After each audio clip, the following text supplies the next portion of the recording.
I remember sitting in a room where a decision was being explained to me, very clearly, very logically.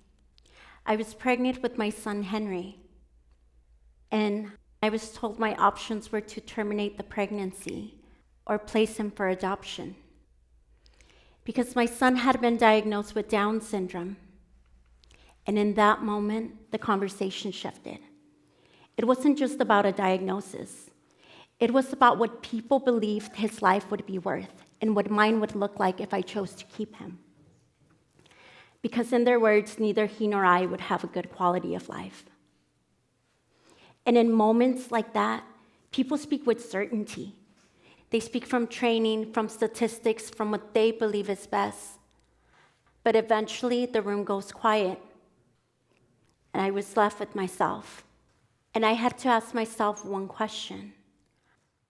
What can I live with? And what can't I live with? What I didn't realize at that time was that decision wasn't just about courage. It was also about presence. Because that was the first time I practiced presence with a decision. Not reacting, not avoiding, sitting with it. Understanding that whatever I chose would shape not only my life, but the lives of everybody around me. Because presence didn't make that decision easier, it made it clear. It allowed me to see something that wasn't being presented to me, a different possibility. I chose to keep him. And that decision requires strength I didn't know I had yet. It required growth I wasn't prepared for. It required me to become someone new before I felt ready. That moment taught me to stay, to face what's in front of me, even when it's uncomfortable, even when it's heavy, and not look away. Years later, I would see that same scenario play out again in a way I'll never forget. The most frightening moment for a patient named Brian wasn't when he was placed on a ventilator. It was the few seconds I had to disconnect it. Every time I would change the ventilator tubing, I had to briefly take him off the machine that was breathing for him. And every time I could see the fear in his eyes. It wasn't subtle. It was the type of fear where you're not sure if your next breath is coming. So when he was especially anxious, I'd kneel beside his bed, I'd face him, I'd hold his hand, place my hand on his shoulder, and I would say to him, I'm right here. I got you. Take your time, slow your breathing, breathe in, breathe out. And there were moments where I could feel my own heart racing, wondering if I was asking him to do something he couldn't do. At times doubting if I was improving his quality of life or giving him false hope. He couldn't speak yet, but he would always lock eyes with me. And slowly I started noticing something. Every time he could tolerate just a little bit longer. At first I thought it was just time he was getting to know me, we were building rapport. But the closer I paid attention, the more I realized it wasn't just time. It was something else. And it wasn't random. It was how I was showing up in those moments. It was presence, something I was doing. That was the first time I realized presence expands possibility because it changes how long you stay, what you notice, how you serve, a performance skill. And I wish I could tell you I get it right every time. I don't. There's moments I rush, moments I move on too quickly, moments when someone needs me to stay, and I don't. I could feel the difference. Brian, he was about my age. He had 2 young sons, and his room was almost always full of family. He had Castleman disease. The expectation was he might only have a few months to live. And when people believe that outcome's already been determined, engagement changes. The way people show up changes. They step back, they do less, they expect less. possibility narrows. But when someone practices presence, something different happens. People lean in, they look, they engage, possibility expands. I started looking for research, and what I found was this.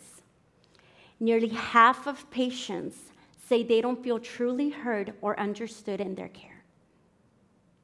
And in the workplace, only about half of the employees say they feel recognized, valued, appreciated. That's not coincidence.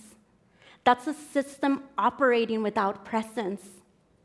See, we often think of presence as something you either have or you don't. But presence is not passive. It's something we choose. It's observable. It's repeatable. It's measurable. You can see it in how someone stays or leaves.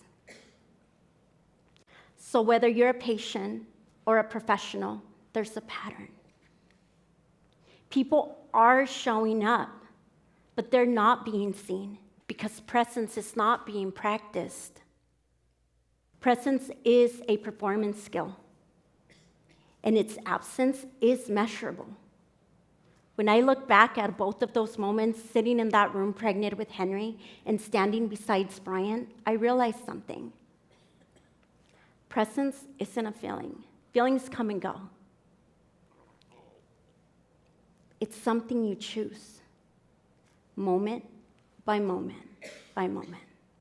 It's a set of behaviors you can practice and get better at, just like any other performance skill. And because it's a performance skill, it can be broken down. Think of it in a simple framework. The 3 S's. Stay, see, serve. 3 things you can practice, 3 choices you can make in real time. First, stay. Stay even when it's uncomfortable. Second, see. See what's in front of you to understand it without judgment. And third, serve. Serve by choosing how you show up and how you respond in those moments.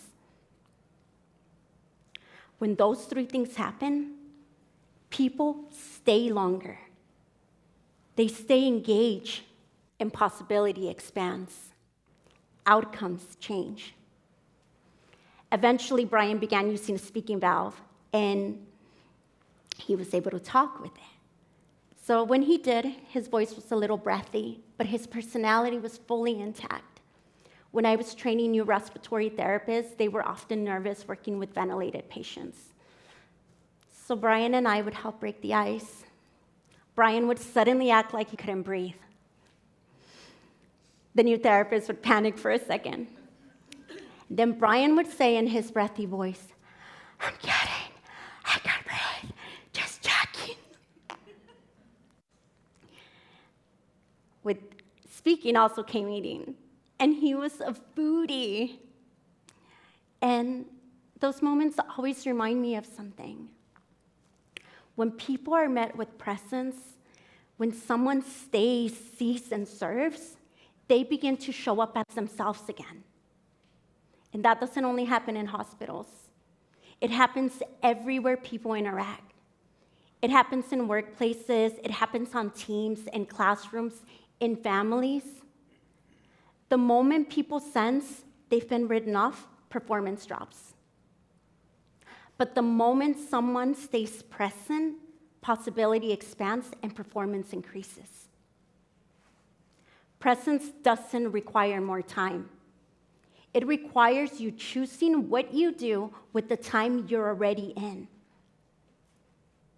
I eventually left the facility. Brian and I would check in from time to time. In April 2022, his wife called me. She told me Brian had passed away, but he didn't pass away in a hospital room. He passed away at home with his family. When I hung up the phone, I didn't rush to the next thing. I didn't pick up my phone again. I sat with it. And I didn't just feel sadness. I felt gratitude. I felt peace. because I discovered that presence doesn't end when the moment's over. It shows up in what you do next.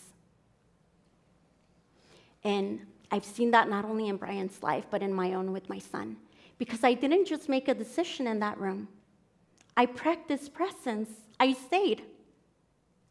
Today, I love the life I live. And my son, he just won a high school talent show. See, Brian wasn't going to breathe, speak, or eat again, and he did. Those possibilities existed because someone chose to stay, chose to see, and chose to serve. And that's the point. Stay, see, serve, the 3 S's. And when we practice them consistently, those tiny repetitions add up. Tonight, when you go home, rather than rushing to what's next, I invite you to practice them. And if you have children at home, whatever they're doing, don't tell them to stop. Join them. Meet them where they're at. At work, show up like it matters. Because the way you show up changes what's possible.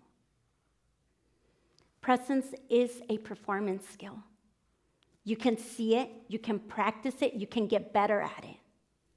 It changes what's possible. It's not extra, it's the work.